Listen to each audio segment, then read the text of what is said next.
now. What do you think it takes to be a founder like yourself, building brands that you're building? I read a quote the other day. It was something like, it's an endless dance between discipline and disillusion, which I think like is, that. it's quite accurate. Yeah.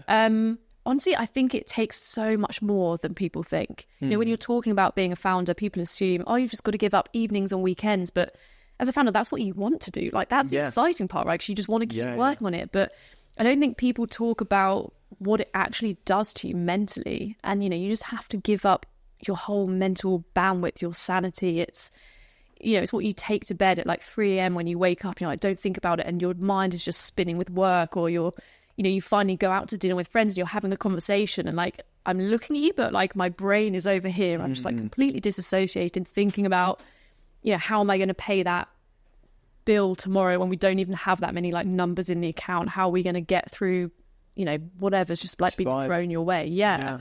And so I think it's more the sanity and just the impacts on what it does to your kind of mental state. Have you found a way to like deal with that, like apart from cold water plunging? Yeah, I think so. I think I have and I think that's where the whole like biohacking stuff kind of comes in.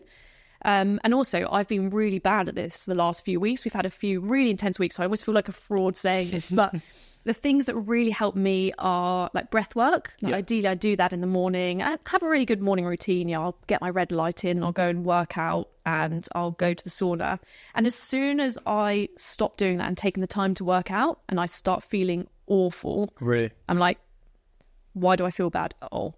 Because I've forgotten like just the core principles, The basics. Yeah. And that, go on. I always have a rule that if I can't do something like that for 3 days in a row, like I know something's got to change. Because, you know, typically you have, I don't know, if you know you've got a load of early meetings or something, like you just have to, sometimes you face the fact that you're not going to make it to the gym or whatever. Yeah. But when it starts to become more of a routine. Cool. That makes sense.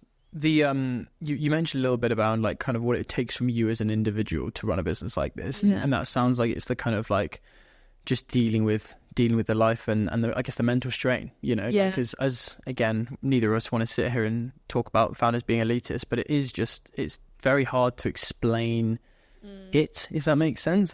From what you're saying, like I definitely resonate with the kind of the amount it takes from you as a person, you know, sitting with friends and being in a different world, and like it's so hard to manage that stuff, and even with obviously all the ways of managing it, it doesn't necessarily make it any easier. I do find though, and I think from my experience, and I would love to know if you resonate with this, that it does actually get a bit easier. Resilience for me, I think, is something that I've always been so impressed with, like the founders that I've met that I find very inspirational or motivating. They're the ones that actually, like, their resilience levels have just been slowly built up in the background.